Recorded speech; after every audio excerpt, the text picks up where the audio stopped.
What Happened to the UK's Scariest Debt Collector by SunnyV2. Apparently, the UK has a scary debt collector that people haven't heard from in a while, and SunnyV2 was wondering what happened to him. So, we're about to go ahead and watch this video and see what he's talking about. What made the debt collector scary? Like, I mean, debts are always scary because, that's money that you gotta pay.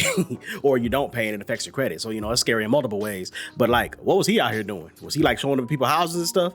I don't know, man. Let's go ahead and find out. Without further ado, let's get it. In the 10 years since Vice posted this legendary documentary, oh wow, some of its participants ended up in jail, some successfully turned their life around, whereas others died unexpectedly. For context, the production followed a former gangster named Shaun Smith, who was trying to live a life on the straight and narrow by running a debt collection business and the Muscle House Gym, where the show introduced many of Shaun's associates. Firstly, there was Nat Taylor, who'd had a rough childhood and after years of self-medicating, he got a scar on his face. What he described as the city's nut house. Despite this, Nat was an extremely promising boxer and was training for a shot at the title provided him. I mean, that doesn't look like boxing to me, but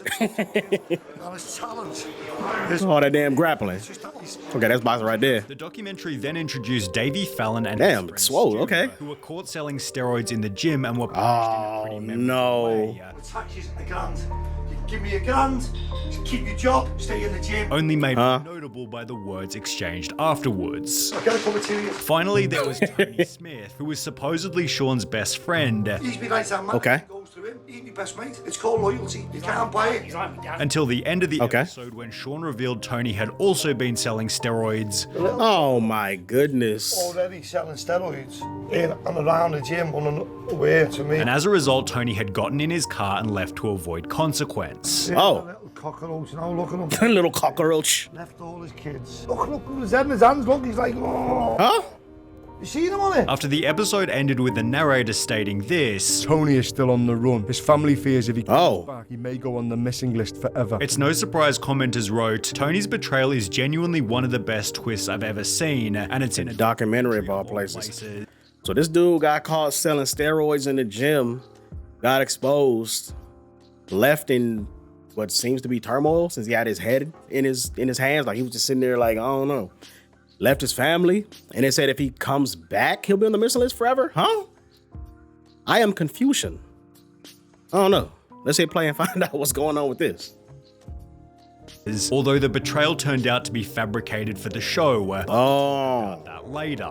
The reality TV gave a unique look at some pretty scary people, although it was also made incredibly relatable by displaying the mental health struggles experienced by these very tough guys. I'm on like 150 mil serotonin, 80 milligram of propranolol, 7.5 milligram. I don't know what all that stuff is, but it sounds like stuff you ain't supposed to be on. Panic attack. Although with so many crazy characters on such volatile paths, it makes you wonder what happened to them afterwards. In May 2014, roughly 8 months after the documentary went live, The Sun gave its first update on both Shaun Smith and Nat Taylor, for whom business was booming as a result of the episode. 3 months after The Sun posted their update, Vice uploaded a new documentary titled Underground Bare Knuckle Boxing in the UK, where one of the guys is in it. 21-minute mark, a shirt can be spotted in the background reading Shaun Smith, the debt collector. Sure enough, there was Shaun hosting bare knuckle boxing matches, which he'd been promoting at the front of his gym, with the poster also revealing he'd begun his own fighting company, Fight Club. Ultimate BKB. Yeah. Stated we're the only gym in the UK that has a bare knuckle academy, so we get interest from all over the world. It's only getting bigger and bigger. Nice. Shaun to receive a deal with Netflix for a 3-part series in 2017. Bare Knuckle Fight Club. Okay. When I was in prison, if someone had told me that I would end up on Netflix and have Hollywood types on the phone, I would have told them to F off. Although simultaneously, Shaun didn't be like that. Come across as a celebrity gangster who traded on a notorious past. Despite this, Shaun released a book titled Debt Collector, which received pretty decent reviews on Amazon, before trying to launch another company called Gorilla Kong Clothing, which was dissolved 2 years later.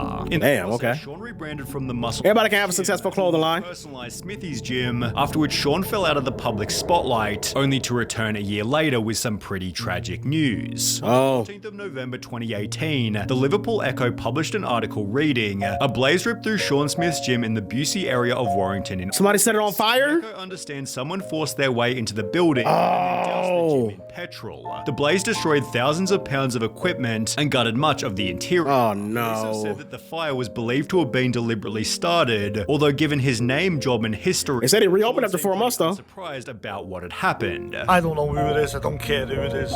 You know, if people want to do silly antics going around burning people's gyms and cars, then so be it. That got done 20 years ago. They bogus as hell, whoever did that. It won't stop me. I'm here for good. I now own a building, and it's like the phoenix rising from the ashes. His life had become so crazy, people began to comment they should really make a movie based upon Shaun's life, truly fascinating. Maybe they should. Dwayne "The Rock" Johnson had the exact same idea. Oh. Echo stated, "Mr. Smith says he's now involved in advanced stage negotiations with production companies and agents who are interested in drama." Well, look at that. Story. One of the people who saw it was Dwayne Johnson, who is The Rock. He liked it and asked Vice about acquiring. What does he want to play? He want to play him in the movie? In LA rang up and we sold them the rights with a view to them selling them onto The Rock, although the movie was never made, with Shaun disappearing from the public, sparking an even crazier rumor. Dang. Shaun is dead now. Lucky him, he doesn't need to face harsh winter of 2022, cause high gas price and inflation, while another user wrote, "Shaun's already dead, FYI." How do y'all know that? His comments were apparently baseless. Right? Mid-2023, Exactly. he returned with 2 unexpected podcast Just saying shit. How you know a dude's dead?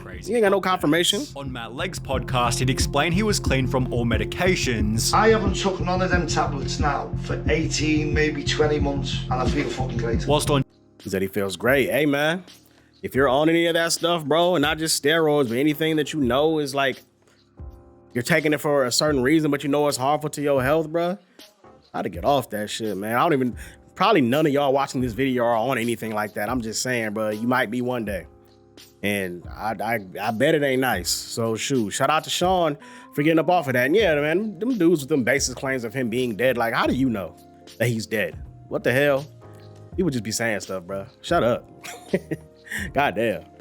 Took none of them tablets now for 18, maybe 20 months, and I feel fucking great. Whilst on English's podcast, Shaun revealed he was embarrassed by the documentary's title. And they called it UK's Scariest Debt Collector, which it's fucking embarrassing. Yeah, I was gonna say, why is it called that? He's mediator, but TV people being TV people. They made it sound like this dude was out here assassinating people or something. Even seen it. I've never watched it. I won't watch this. I've never watched the Vice or the YouTube. However, the most interesting part about these two podcasts were the updates Shaun gave on his associates from the show. Toward the end of the documentary, Nat Taylor explained that he'd finally been diagnosed with unstable personality disorder, and as a result he was feeling confident about his future. I feel a lot more positive and more confident that I'm going to nail it this time, that I'm going to beat demons. The narrator concluded by stating Nat was clean and doing well, and sadly didn't last forever. Oh, Nat, I don't really see him now. He got a bit of jail. He come out of jail. He took his own ear off. He took his ear off? He took his own ear off, yeah. He took his ear off? Yeah, he swallowed it, yeah. Swallowed it? Although Shaun then added that he's now doing extremely well. Doing good. Brilliant boxer. He's working back with his brother. He's off to drugs. He's training. Which is supported by an unverified comment reading, "For all those interested, Nat now has a beautiful girlfriend and 2 boys. Happy ending, I guess, that guy." Well, I hope that that's a true comment. In addition to Nat Taylor, Shaun said that slapping Stu for selling steroids led to him turning his life around. Oh, the kid who was slapped. The one with the tattoo, because that slapped on his life the way it got. The tattoo's gone. He's got a normal job now. Oh, wow. His friend Davey Fallon had a much sadder ending. After enjoying a day with friends at the Glastonbury Festival, Davey went to his girlfriend's apartment and tried to climb through the bedroom window after an argument. Lost his grip on the windowsill and fell, unfortunately leading to his death. Oh, no. 11 foot.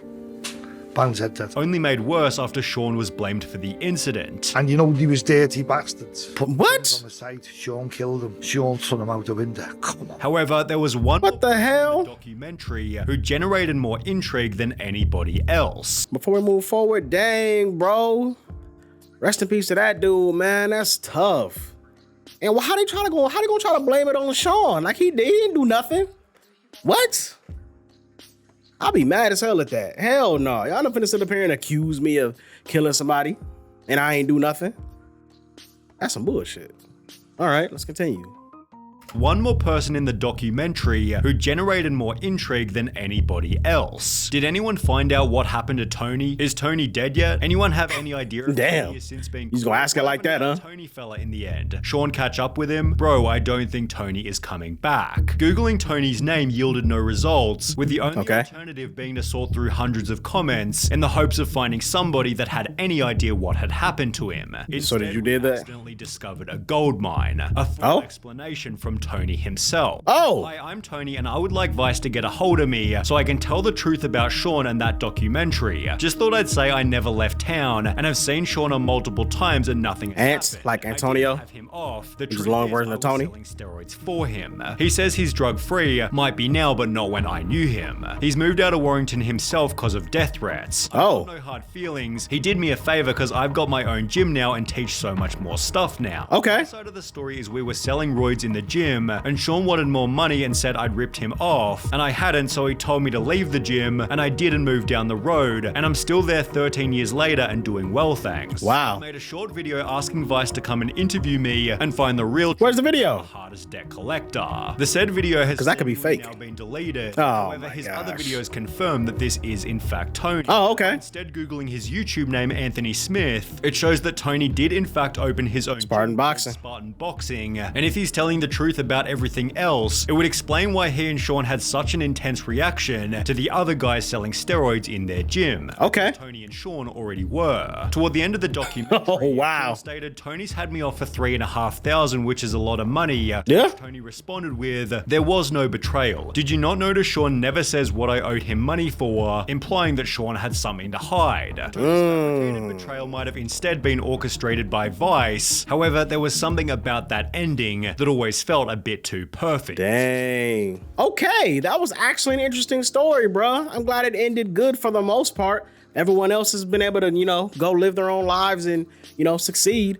The one guy that passed away, again, rest in peace to him. He tried to climb through his girlfriend's window for whatever reason and slipped and fell. That's tough, dog. But I'm glad it turned out good for everybody else at least, man. So, you know, hey. So when it said World's Scariest Debt Collector, UK Scariest Debt Collector, that was really just a dumb title that they did for whatever reason. I don't even know why they decided to do that. But hey, it is what it is. But that was an interesting story, y'all. If y'all enjoyed it, man, I mean, I didn't make the story. Hope y'all enjoyed my reaction is what I meant to say. Make sure y'all stay tuned for other reactions I got coming out in the future, gameplays, things of that nature. So a lot of love to the video. Like, share, and subscribe. Until next time, we are up out of this thing. It's your boy Dairu, we signing out. Hey.